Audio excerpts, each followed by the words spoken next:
Shots. Oscar, I do believe De La Hoya takes shots at Shakur Stevenson. Shakur Stevenson, he of course seizes, and Shakur Twitterson, he claps back at Oscar De La Hoya. Let's talk about it. But first, I gotta make sure you guys are caught up to speed. What up, Fight World? My name is Ego. I've been covering boxing over 10 years, the best in the business, and it's not even close. Now, Shakur Stevenson, he's definitely made his presence felt online. In his career, he just fought a guy that Frank Martin beat, so he was coming off a loss. It's an Olympian named Artem Harutyunyan. This fight was his final fight on Top Rank with ESPN. The fight was televised by ESPN in Shakur's hometown of Newark, New Jersey, and he became a free agent. He won the fight. Nobody's challenging that he won the fight. However, the fight, some people felt that it lacked some oomph. They wish Shakur, you have a hometown crowd, go out and try to please the crowd, push when a guy's not on your level, like a Artem Harutyunyan, you had him hurt. Maybe you could figure out a way to get him done. Shakur handled it how he handled it, came through the fight, which I tell you guys is most important. We can nitpick and criticize and this and that, but for me, I would always rather capture the dub and then you can go back and watch tape, look to improve. It's better than losing. I'm a competitive person myself, so I wouldn't want to lose more than I would rather have an ugly win. And people are criticizing the win because a win is a win. You can only criticize it so much, right? Even Jerome Boots Ennis, there was some criticism, and I think criticism is fair. People said Jerome Boots Ennis, given who you were in there with, David Avanesyan, and one fight removed from Terrence Crawford knocking his brains out, right? Given how big Boots is, he's a big puncher, he has speed, power. I think people thought he was gonna knock out Avanesyan sooner than Crawford, which he did, but not like a corner stoppage, like he would knock him unconscious in the same fashion, but that wasn't the case. So, there's always gonna be critics. Shakur's handled the criticism his own way, and now he's a free agent. One potential prospect for him has now been ruled out, and that was Golden Boy. Golden Boy Promotions, allegedly their representations talked to free agent Shakur Stevenson's team, and Oscar made it sound like he was interested in signing Shakur Stevenson, but that came to a screeching halt when De La Hoya, he's doing some new series called Clap Back. We gonna clap back. We gonna clap back.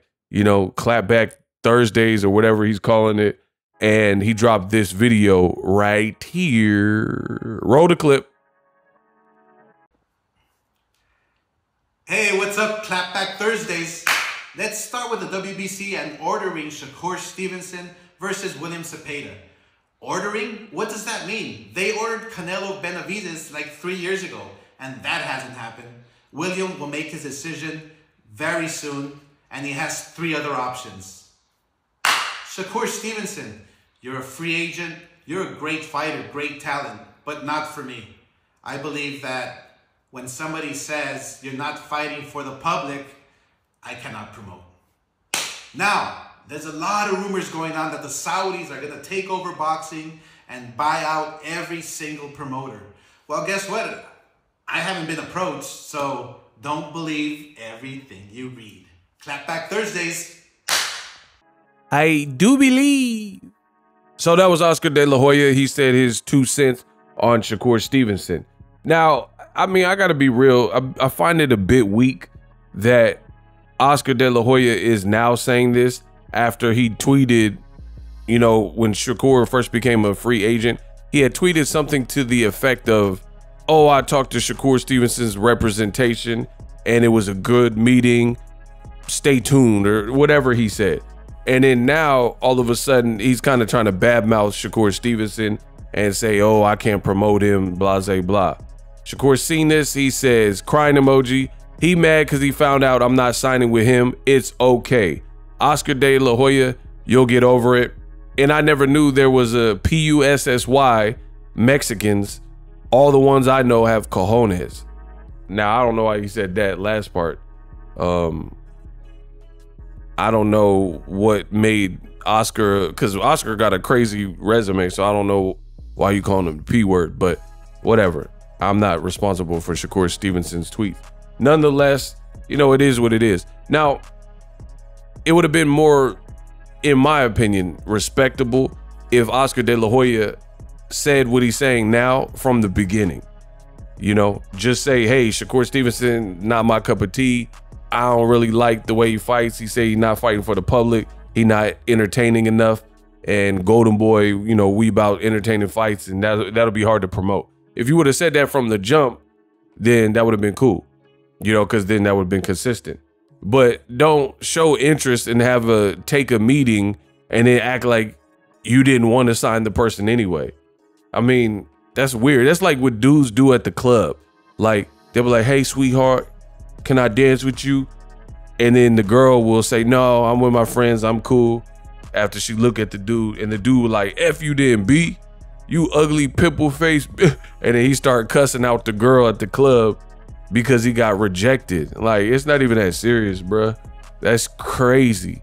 I know you guys know what I'm talking about though, where a person, like a dude, will flip out because a girl told him no and quote unquote rejected him. So he'll act like man, I didn't want you anyway, you ugly, you know, fish-eyed, you buck-tooth, like, and he cussing out the Beezy just because he got his little feelings hurt because she said no.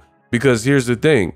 Why would you ask a girl to dance if she was buck-toothed and ugly and looked like a water moccasin and all this other stuff that you saying about her now? You ratchet, snaggletooth, woo, woo, woo. Then why'd you even ask her for her number or ask her to dance? So that's clearly cap. Same thing with De La Hoya. Well, you wouldn't even take, if you knew Shakur was unpromotable and not your deal, or, you know, not for your company, then you would have said that from jump. That's just my honest opinion. Now, I will admit, I understand what De La Hoya is saying, because there's a lot of people saying that, like, hey, Shakur Stevenson's boring and stuff. It's going to be interesting. It's going to be very interesting because personally, it's not that I disagree that Shakur will be hard to promote. And I'm just being real with you. It's just how you go about it. Don't act like you want to sign him, and then when he's possibly signing to somebody else, or he's saying it wasn't you, he wasn't going to sign the Golden Boy, then act like you never wanted him. I think that's kind of corny. But it's an uphill battle for Shakur Stevenson because, one, he is a skilled fighter.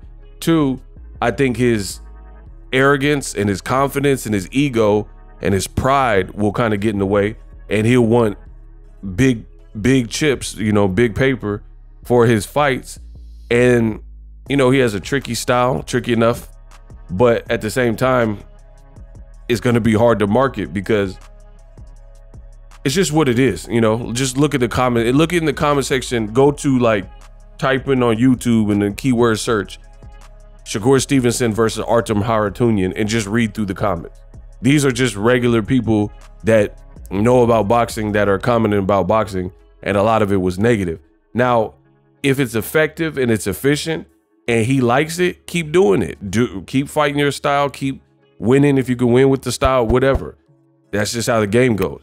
But if you, like, this is what I don't understand about our society. People will be like, oh, this is America's freedom of speech. But then when it's freedom of speech for other people and other people tell you how they feel about you and, you know, give you a piece of their mind, then people now all of a sudden they don't like freedom of speech, you know? So I agree with De La Hoya in the sense that Shakur, if he's going to say like, oh, I don't fight for the crowd and I don't care, I win with my style, blah, blah, blah, I don't care, and you want to embrace that, that's fine. But this is a business. This is also entertainment and sport.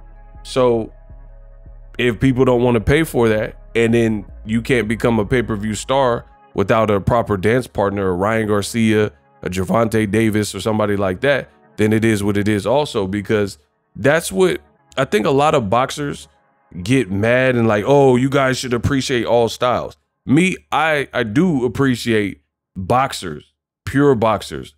One of my favorite fighters of all time is Pernell Whitaker, you know, and he's not necessarily this vicious knockout puncher and stuff, but I just love to watch him operate. Rest in peace to Sweet Pea, right? So to each his own. I have no problem with pure boxers, but I do understand when you have certain fights or certain styles, they're just not as fun how that specific person is going about it. Like, for example, I like Robert Easter Jr., but one of the worst fights that I can recall since I've been covering boxing that I watched live was Robert Easter versus Francis Bartholomew. It was just a bad matchup, bad fight.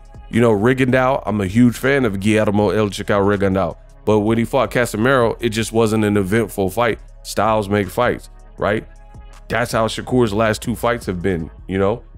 I appreciate skills and you got it done, and the defense and distance control was cool, but they just were uneventful fights given the competition. So I do understand what De La Hoya is saying in that regard, because at the end of the day, as a promoter, you got to sell that. And then, you know, I think a Zepeda fight would be good because Zepeda has a contrasty style, that he has some good size, he's young, he throws a lot of punches, and it'll probably take something like that to bring the best of Shakur out. You know, some danger, guy throwing a lot of punches so Shakur can maybe throw some more punches. I just think it's a good stylistic matchup, and I think Shakur needs more of that, you know, because all of his fights have, like, I didn't have no problem with the Oscar Valdez fight. His last 2 fights, it's really his lightweight fight. The only lightweight fight that really had action since he's been in this new division is the Yoshino fight, and that's the person who I rate the lowest. That's like a top-ranked matchmaking type of deal. Ain't nobody was checking for Yoshino. So it'll be interesting if he goes to Eddie Hearn. Like, what is Eddie Hearn going to do with him? I don't really know, because Eddie Hearn, what he likes to do is promise a bunch of names, but he doesn't have those other names under contract. So you can't promise somebody a Gervonta Davis fight. When has Eddie Hearn done any PBC fights that were big blockbuster fights? Like, he talked about Andrade fighting Charlo, but he never was able to make that on his watch. So I don't know what Shakur does next, but it'll be interesting to say the least, because even if he signs to Eddie Hearn, because it's not Golden Boy, we know that now. Shakur made that loud and clear, and Golden Boy's and Oscar's response made it loud and clear. But again, who do you fight then? If it's not going to be Golden Boy, then you go where? PBC, Mayweather, you know, maybe they could do something with you. Pitbull, Cruz fights, Rayo, you know, some different names maybe. And then maybe you can get, if you sign to PBC, maybe you can get the Tank fight. But if you sign to Eddie Hearn, I don't know. I don't really know. He can't really, what is he going to promise Teofimo? Ryan Garcia, Zepeda, these guys are all Golden Boy fights. And Ryan's suspended. He doesn't have Keyshawn Davis. I mean, Shakur said he wouldn't fight Keyshawn anyway. So I don't know. I don't even know who Shakur would fight with Eddie Hearn, particularly at 135. Let me know what you guys think. But at the end of the day, Golden Boy Promotions is out of the running.